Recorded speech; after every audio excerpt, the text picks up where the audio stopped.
সম্মানিত হাজিরিন, তো আদম আলাইহিস সালাতু ওয়াস সালাম ভুল করেছিলেন, সেখান থেকে তওবা করে ফিরছেন কিনা ফিরেন নাই? সমস্ত আম্বিয়া আলাইহিস সালাতু ওয়াস সালাম হচ্ছেন নিষ্পাপ, বেগুনা, মাসুম, কোন নবীর গুনাহ নাই।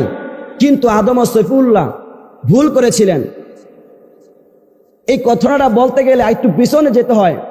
আল্লাহ পাক রব্বুল আলামিন যখন জিন জাতিকে সৃষ্টি করলেন, করার পরে যখন জিন জাতি আল্লাহ পাক রব্বুল আলামিনের সাথে নাফরমানি শুরু করে দিলেন, আল্লাহর হুকুম থেকে দূরে সরে গেলেন, আল্লাহ পাক রব্বুল আলামিন ওয়াইয ক্বালা রাব্বুকা লিল মালাইকাতি ইন্নী জাইলুন ফিল আরদি খলিফা, আল্লাহ পাক রব্বুল আলামিন বলেন, ও আমার ফেরেশতারা, আমি দুনিয়ার মধ্যে আমি প্রতিনিধি সৃষ্টি করতে চাই, মানুষ খলিফা প্রেরণ পাঠাইতে চাই, তোমরা কি বলো? পরামর্শ করেছেন।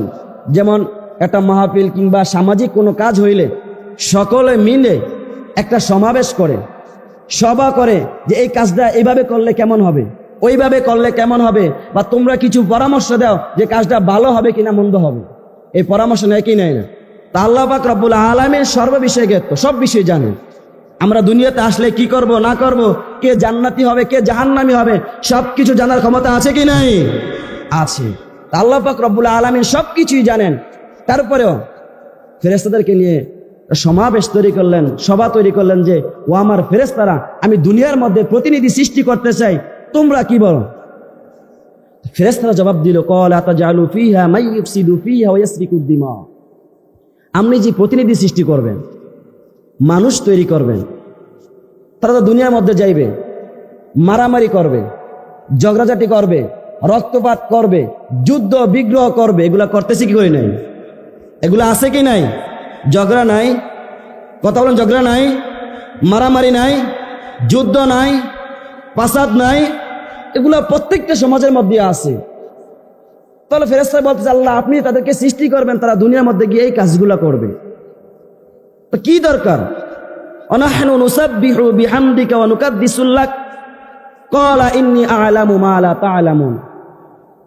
ফেরেশতারা বলতেছেন, অনাহনু নুসাব্বিহু বিহামদিকা ওয়া নুকাদ্দিসু লাকা, এর থেকে ভালো আমরা আপনার তাসবিহ পাঠ করি, আপনার প্রশংসা করতেছি, আপনার হুকুমকে আদায় করতেছি, তাহলে কি প্রয়োজন দুনিয়ার মধ্যে প্রতিনিধি সৃষ্টি করা, মানুষ সৃষ্টি করা?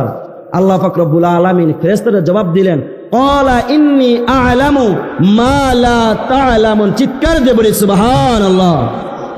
ও আমার ফেরেশতারা, তোমরা যে বলো দুনিয়াতে মানুষ সৃষ্টি করতাম না, মানুষ পাঠাইতাম না, আমি আল্লাহ যা জানি তোমরা তা জানো না, ঠিক না? আল্লাহ যা জানে তা কি বান্দা জানে? ফেরেশতা জানে? আলিমুল গায়ব বিজাতি সুদূর, অদৃশ্য যত জ্ঞান আছে সব জ্ঞানের মালিক কে? আল্লাহ। এই অদৃশ্য গায়েবের খবর আমার রাসূলও জানেন না, যতক্ষণ না পর্যন্ত আল্লাহ রাব্বুল আলামিন না জানাইছেন। আল্লাহ রাসূল সাল্লাল্লাহু আলাইহি সাল্লাম ততটুকুই জানেন যতটুকু আল্লাহ পাক রব্বুল আলামিন তার হাবিবকে জানিয়েছেন।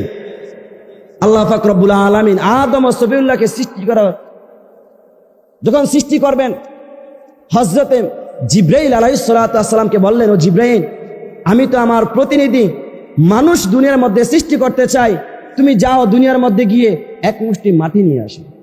বলবেন না সুবহানাল্লাহ?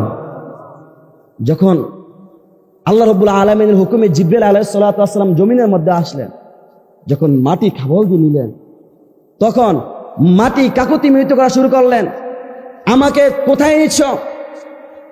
আল্লাহ পাক রব্বুল আলামিন আদেশ দিয়েছেন তোমাকে নেওয়ার জন্য, তোমাকে দিয়ে বনি আদম সৃষ্টি করবে।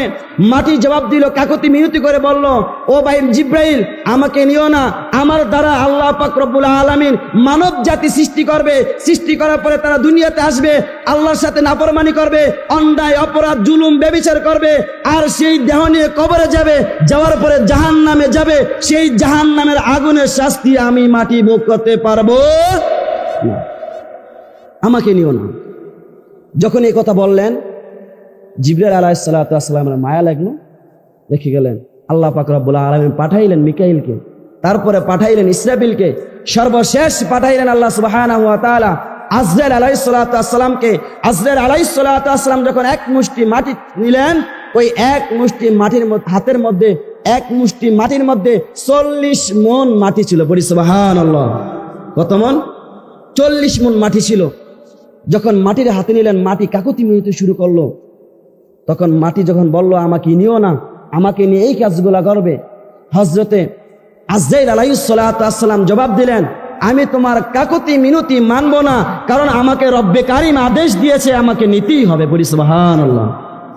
এই জন্যই মালাকুল মাউত আজরাইল আলাইহিস সালাতু ওয়াস সালামকে আল্লাহ পাক রব্বুল আলামিন রূহ কবজ করার হুকুম দিয়েছেন, দায়িত্ব দিয়েছেন। তা আমরা তো দুনিয়ার মধ্যে এসেছি, এটা কি চিরস্থায়ী জায়গা? কথা বলুন, এটা ক্ষণস্থায়ী জায়গা। লা ইস্তাখিরুনা সাআতাও ওয়া লা ইস্তাকদিমুন। যখনই আমাদের হায়াতের কোটাটা শেষ হয়ে যাবে, আল্লাহ পাক রব্বুল আলামিন যেই নির্ধারিত সময়টুকু আমাকে দিয়েছেন, আপনাকে দিয়েছেন, ওই সময়টুকু যখন শেষ হয়ে যাবে, আল্লাহ সুবহানাহু ওয়া তাআলা বলেন তার জন্য 1 সেকেন্ড জাররা পরিমাণ সময় আল্লাহ সুবহানাহু ওয়া তাআলা ডানে এবং বামে করবেন না। ওই নির্ধারিত সময়ে আমাদের রূহটাকে কবজ করে নিয়ে যাবেন। তাহলে আমরা যেহেতু মারা যাব, দুনিয়া থেকে চলে যাব, কবরে যাব, তাহলে আমাদেরকে সদা সর্বদা কবরের প্রস্তুতি গ্রহণ করার প্রয়োজন আছে কি নাই? যদি আমরা ঈমান, আমল, ইজ্জত নিয়ে কবরে যেতে পারি, তাহলে আমরা সফল। আর যদি আমরা ঈমান, আমল, ইজ্জত নিয়ে কবরে যেতে না পারি, তাহলে আমাদের মতো হতভাগা আর কেহ না। সম্মানিত হাজিরিন, আল্লাহ পাক রব্বুল আলামিনের হুকুমে যখন আদম ও সফিউল্লাহকে সৃষ্টি করবার জন্য, বনি আদম সৃষ্টি করবার জন্য আল্লাহ সুবহানাহু ওয়া তাআলা মাটি নিয়ে এলেন, যখন আদম ও সফিউল্লাহর একটা আকৃতি যখন চলে আসলো, আদম আলাইহিস সালাতু ওয়াস সালামকে যখন জান্নাতে নিলেন, এর আগে দিয়ে বলতেছি, জান্নাতে দেওয়ার আগে আল্লাহ পাক রব্বুল আলামিন তার ভিতরে যখন রূহ দিলেন, তখন আল্লাহ পাক রব্বুল আলামিন বলেন যে জান্নাতের ভিতরে যেই একটা গাছ রয়েছে, বৃক্ষ রয়েছে, সেই বৃক্ষর মধ্যে যেই ফল আছে, সেই ফল তোমরা ভক্ষণ করবে না। যখন আল্লাহ পাক রব্বুল আলামিন এই জান্নাতের গন্ধম ফল, এই ফলকে ভক্ষণ করতে নিষেধ করলেন, নিষেধ করার পরে ভুল ক্রমে আম্মাজান হাওয়া আলাইহিস সালাতু ওয়াস সালামের ধোকায় পড়ে যখন ওনার মাধ্যমে আদম ও সফিউল্লাহ গন্ধম ফল ভক্ষণ করলেন, আল্লাহ পাক রব্বুল আলামিন তাকে জান্নাত থেকে দুনিয়ার মধ্যে নামিয়ে দিলেন। নামিয়ে দেওয়ার পরে আদম ও সফিউল্লাহ 1 লক্ষ মতান্তর 2,360 বছর কাদার পরে যখন আল্লাহ পাক রব্বুল আলামিন তাকে তার কুদরতি কিছু বাক্য শিখিয়ে দিলেন, এবং আমার আপনার নবী মুহাম্মদুর রাসূল সাল্লাল্লাহু আলাইহি ওয়াসাল্লামের উসিলা দিয়ে আল্লাহ পাক রব্বুল আলামিনের কাছে তওবা করলেন, আল্লাহ পাক রব্বুল আলামিন সাথে সাথে তার তওবাকে কবুল করে নিয়েছেন। আল্লাহ পাক রব্বুল আলামিনের কাছে যখন কাঁদলেন, 350 মতান্তরে 360 বছর কাঁদার পরে আদম ও সফিউল্লাহ যখন বললেন, ইয়া রাব্বাল আলামিন, মুহাম্মদুর রাসূল সাল্লাল্লাহু আলাইহি ওয়াসাল্লামের উসিলায় আপনি আমাকে ক্ষমা করে দিন। আল্লাহ পাক রব্বুল আলামিন বললেন, আদম রে, এতদিন আমার কাছে কান্নাকাটি করেছ, মাপ চেয়েছ, ক্ষমা চেয়েছ, আমি ক্ষমা করি নাই। আজ তুমি যার নাম নিয়ে আমার কাছে তওবা করেছ, আমার কাছে ক্ষমা চেয়েছ, সে হচ্ছে আমার হাবিব, আমার বন্ধু, আমার দোস্ত। যেই হাবিবের নাম নিয়ে তওবা করেছ, উসিলা দিয়েছ, ওই হাবিবকে উসিলা করলে আমি রব্বে কারিম ফিরাইতে পারি না। যখনই আদম ও সফিউল্লাহ এই তওবা করলেন, তওবা করার পরে আল্লাহ পাক রব্বুল আলামিন জিজ্ঞাসা করলো, ইয়া আদম, তুমি যে আমার হাবিবের নাম নিয়েছ, নাম নিয়ে তওবা করেছ, আমি তো আমার হাবিবকে এখনো পাঠাই না দুনিয়ার মধ্যে। পাঠাইছে? পাঠাই নাই। তাকে আমি সৃষ্টি করেছি সর্বপ্রথম, তাকে পাঠাবো একবারে শেষ আখিরি জামানায়। কিন্তু তুমি তাকে চিনলা কিভাবে, তার কথা জানলা কিভাবে? আদম ও সফিউল্লাহ জবাব দিলেন, ইয়া রাব্বাল আলামিন, আপনি যখন আমাকে সৃষ্টি করেছেন 60 গজ 120 হাত লম্বা, আমার ভিতরে যখন রূহটা দিয়েছেন, রূহটা দেওয়ার পরে আমি যখন আর উপরের দিকে তাকাইলাম, তখন লক্ষ্য করলাম যে জান্নাতের বেহেশতের দরজার মধ্যে দরজার চৌকাটের মধ্যে লেখা লা ইলাহা ইল্লাল্লাহু মুহাম্মাদুর রাসূলুল্লাহ, পড়ি সুবহানাল্লাহ। আমি চিন্তা করলাম, যার নাম জান্নাতের চৌকাটে আপনার সাথে, কার সাথে? আল্লাহর সাথে যার নাম জান্নাতের চৌকাটে, সে কোনো যেমন তেমন ব্যক্তি নয়, উনি আল্লাহ পাক রব্বুল আলামিনের খাস বান্দা, আল্লাহর প্রিয় বন্ধু। আমি জানি এই উসিলা দিলে আপনি ফিরাইবেন না। আল্লাহ পাক রব্বুল আলামিন ফিরায় নাই। আল্লাহ পাক রব্বুল আলামিন যখন আদমকে সৃষ্টি করলেন, সৃষ্টি করার পরে যখন আদম ও সৈফুল্লাহকে সেজদা করতে বলেন, অসজুদ লি আদম, সকল ফেরেশতাকে বললেন যে আদমকে সেজদা করো, ফাসজাদু ইল্লা ইবলিস, ইবলিস ব্যতীত সবাই সেজদা করেছে। ইবলিস চিন্তা করলো যে আমি আগুনের তৈরি, আদম হচ্ছে মাটির তৈরি, তাহলে আমি মাটিকে সেজদা কেন করব? মাটিকে সেজদা কেন করব? আগুন যখন জ্বলে এটা উপরের দিকে চলে যায়, আর মাটি ছাড়লে জমিনের দিকে পড়ে যায়, নিচের দিকে পড়ে যায়, তাহলে আমি মাটিকে সেজদা কেন করব? যখন তার ভিতরে এই অহংকারটা চলে আসলো, এই অহমিকাটা যখন চলে আসলো, আসার পরে আল্লাহ পাক রব্বুল আলামিন তার রহমত থেকে, জান্নাত থেকে তাকে বিতাড়িত করলেন। তখন আদম বলছিলেন যে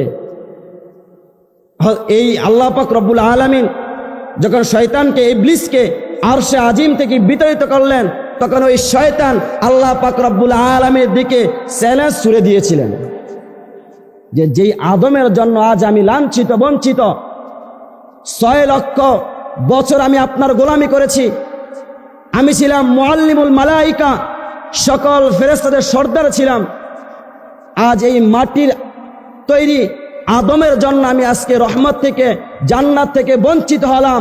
আমি আপনার কাছে চ্যালেঞ্জ ছুড়ে দিলাম, আপনার প্রত্যেকটা বনি আদমকে জাহান্নামে নিয়ে ছাড়ব। কোথায় নিয়ে ছাড়বেন? জাহান্নামে নিয়ে ছাড়বেন। যখন এই কথা বললেন, কথা বলার পরে আল্লাহ পাক রব্বুল আলামিন বললেন, তুই আমার বান্দাকে ডান দিকে ধোঁকা দিবি, বাম দিকে ধোঁকা দিবি, পিছনের দিক থেকে ধোঁকা দিবি, সামনের দিক থেকে ধোঁকা দিবি, শিরায় উপশিরায় দিয়া ধোঁকা দিবি। আমার বান্দা গুনাহ করতে করতে করতে করতে অন্তরটাকে কালা করে ফেলল। যখনই বান্দা বুঝবে যে আমার নাফরমানি করতেছে, সে ভুল করতেছে, আল্লাহ থেকে দূরে সরে আছে, রাসূল থেকে দূরে সরে আছে, এই জ্ঞানটা তার ভিতরে চলে আসবে, সে অনুতপ্ত হবে, অনুসূচিত হবে, হয়ে যখন সে আমার কুদরতি পায়ে সেজদা দিয়ে আমি রব্বে কারীমের কাছে দুটো হাত দিয়ে, হাত বাড়িয়ে দিয়ে দুটা চোখ থেকে পানি ছাড়বে, ওই পানির ফোঁটা জমিনে পড়ার আগেই আমি রব্বে কারীম তার জীবনের সকল গুনাহকে মাফ করে দেব। সুবহানাল্লাহ, জোরে বলা যাবে না?